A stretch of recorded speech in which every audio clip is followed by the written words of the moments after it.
هەروەک چۆن بەڵێنمان پێدابوون لە بەشی سێهەم و کۆتاییە و زنجیرە ڤیدیۆیە سەبارەت بە یەکێکی دی لە بەناوبانگترین خواردنەوەکانی جیهان قسە دەکەین.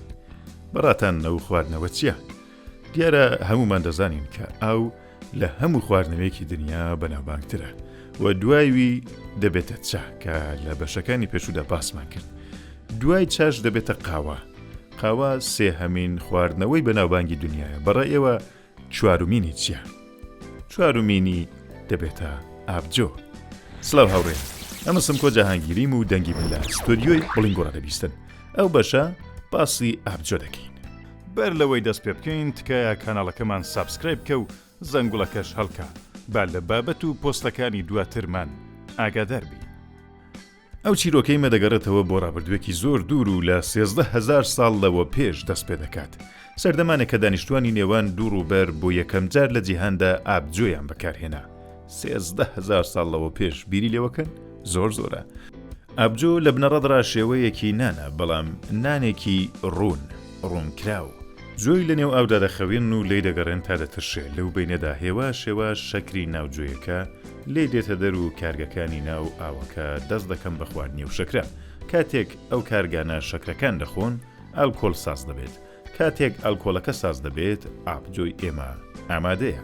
ئەو خواردنەوەی کە زۆربەی خەڵکی دنیا سەرسامێتی و پێی خۆشە. هەر بەو جۆیی کە ئابجۆ ساز دەکەی دەتوانی نانیش سازکەی. ئابجۆ شێوەیەک لە نانی جۆی ڕوونی ئالکۆلدارە. زۆربەی شوێنە وەرناسەکان لەسەر و بڕوایان کە هۆکاری ڕوو لە جوتیاریکردنی مرۆڤ نان نەبووە. ئەوان بوونە جوتیار تا بتوانن لە جۆ ئابجۆ سازکەن. چۆنەوان زیاتر لە دووڕاوکردنی ئاژەڵ بوون تا گۆشت بخۆن، ناوەی کە لە دوو نانێک بن کە مادەی بەسوودی زۆر کەمتر لە گۆشتە. ئابجۆ ئەوەندە کۆنە کە دەتوانێت تەمەنی لە دروستکردنی نان زیاتر بێت. هەر بۆیەش دڵنیا نین کە جۆیان سەرەتا بۆ نان ناشتووە یا بۆ ئابجۆ. ئەوە زۆر سەرنجڕاکێشە. بەڵام ئەوەی لی دڵنیاین ئەوەیە کە لە 13,000 ساڵ لەوە پێش جوتیارەکان ئابجۆیان ساز دەکرد. جوتیاری مرۆڤەکان بووە هۆکار کە جیهان تووشی ڕێکخستنێکی دیکە بێت و ئیشی مرۆڤەکان بە پێی بەرنامە بچێتە پێش و هەر بەهۆی ئەو ڕێکخستنە کۆمەلگای چووک ساز بوون.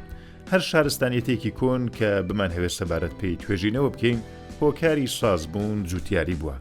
چەند جوتیارێک کە لە دەوری یەکۆ بوونەوە و دێهاتیان ساز کردووە. دوایی شارەکان ساز بوون.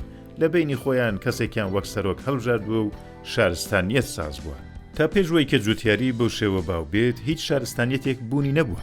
هەروەک دەشزانن یەکەمین شارستانیەتیەکان لە نێوان دوو ڕووبەری دجلە و فورات و لە میسر لە کەنار ڕووبەری نیل ساز بوون.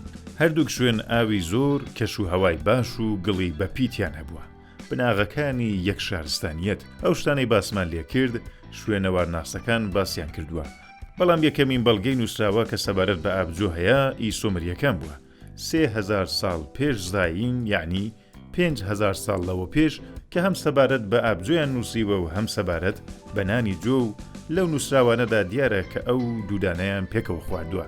چەند سە ساڵ دوای ئەو لە میسریش سەبارەت بە ئابجۆ نووسراوە. دیارە کە ئەوانیش فێری بوون. لەوانەیە بۆتان سەرنجڕاکێش بێت ئەگە بزانن کە میسریەکان زۆریان حەز لە ئابجۆ بووە. هەر بۆیە لە کاتی کۆچی دوایی یەکێک لە دانیشتوانیان ئابجۆیان بۆ لە گۆڕەکەی داهاویشت.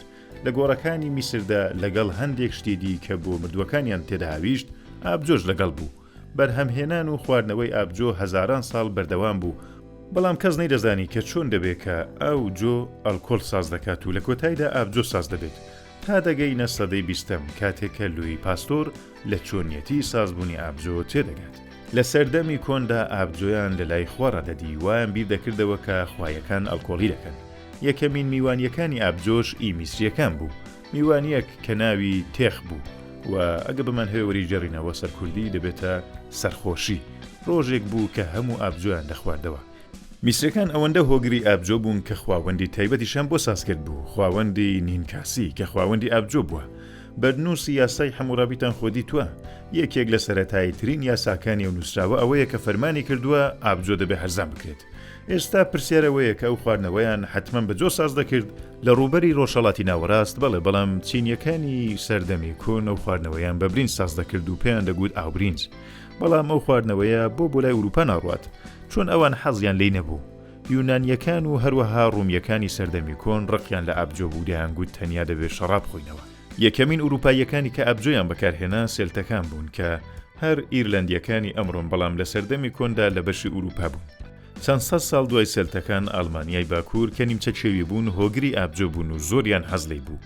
بە شێوەیە کە کاتێک ئیمپراتوریەتی ڕۆم لە ناوچوو و ئیمپراتوریەتی ڕۆمی پیرۆز بەدەست ئەڵمانیەکان سازکرا، ئابجۆ دەبێتە بەناوبانگترین خواردنەوەی ئوروپا. لە ڕۆمی پیرۆز یاسای سەیر و سەمەری زۆر هەبوو.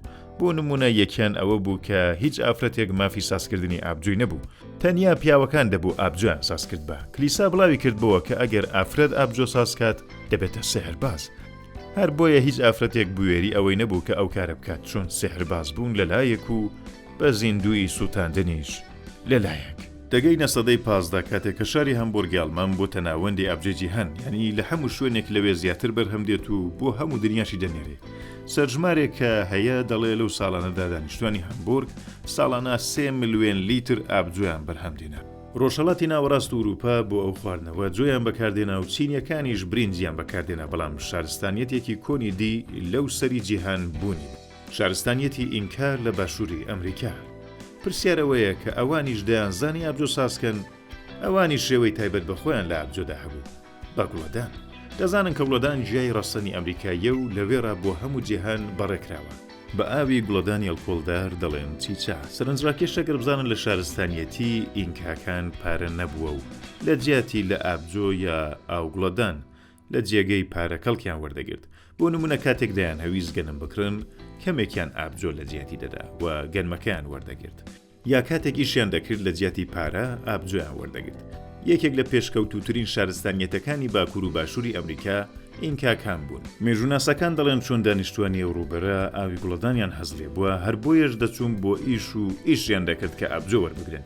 هەر ئەو حەز بۆ ئابجۆیە بوو بۆ هۆکار کە ئینکاکان ئابووریەکی بەهێزیان هەبێت و لە تەواوی شارستانیەتەکانی دیکەی ئەمریکا پێشکەوتوتر بن.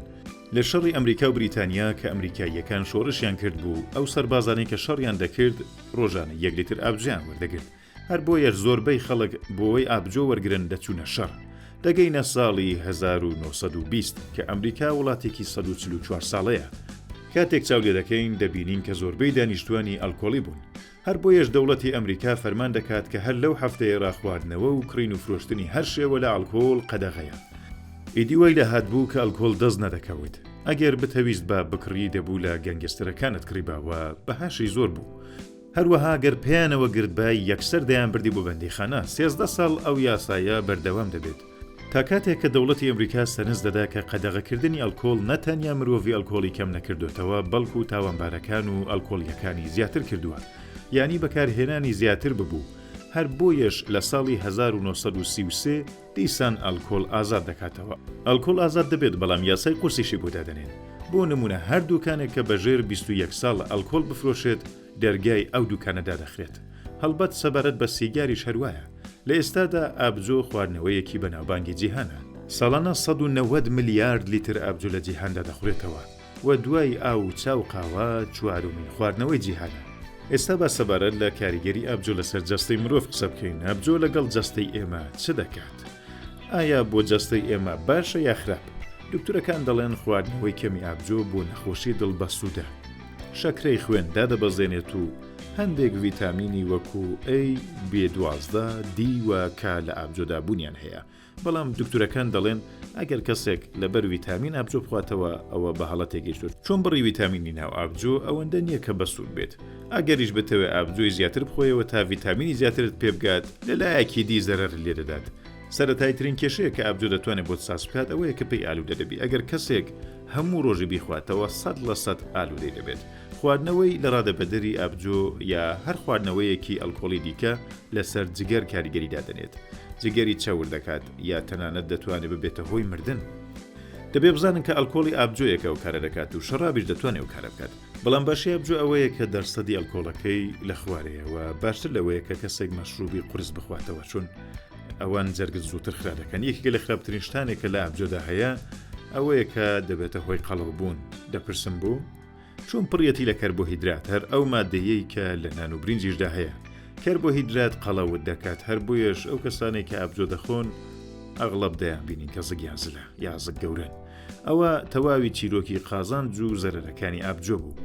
دەنگۆیەکەیە کە دەڵێن ئابجۆ پڕیەتی لە قازانج و سوود، بەڵام ڕاستیەکەی ئەوەیە کەوانە. بە هەر شێوە ئەگەر دەشی خۆنەوە وا باشە کە سوود و زەرەرەکانی بزان و لێی حاڵی بم بزانن چیە. بەهەرحاڵ ئەگە خواردتان نەوشی گیانتان بێ. لێرەدا کۆتایی بە بەشەکانی خواردنەوە بەناوبانگەکانی جیهان دێنی. هیوادارم کە بۆتان بەسوود بوو بێت و لە بەشەکانی دیکەشدا لەگەڵمان بن. شاد بژێت.